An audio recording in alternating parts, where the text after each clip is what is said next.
مصلحا ومجددا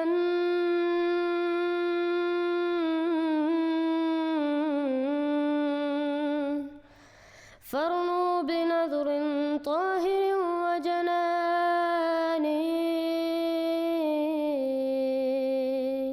السلام علیکم ورحمۃ اللہ وبرکاتہ.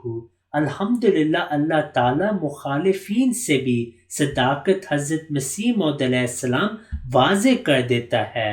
اس ویڈیو میں ہم سنیں گے کہ ڈاکٹر اسرار احمد کہتے ہیں کہ اگر حضرت اقدس مسیح موعود علیہ السلام نے صرف مجددیت کا دعویٰ کیا ہوتا تو کبھی بھی جماعت اسلام احمدیہ اور حضرت اقدس مسیح موعود علیہ السلام کی تکفیر نہ ہوتی.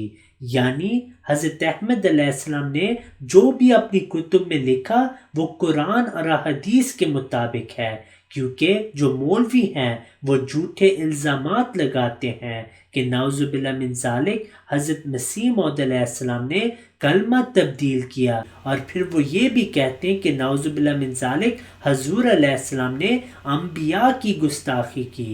ڈاکٹر اسرار احمد کہتے ہیں کہ اگر مجددیت کا دعویٰ ہوتا تو کبھی تکفیر نہ ہوتی.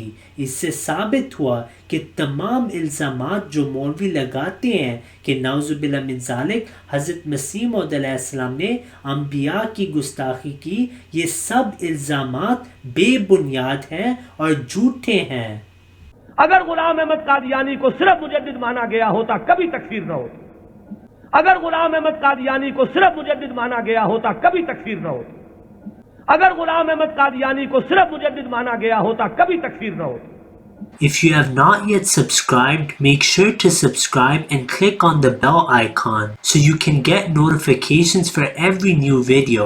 Also make sure to like and comment on the video and follow on Twitter and Instagram. نبينا صل على محمد صل على سفينا صل على محمد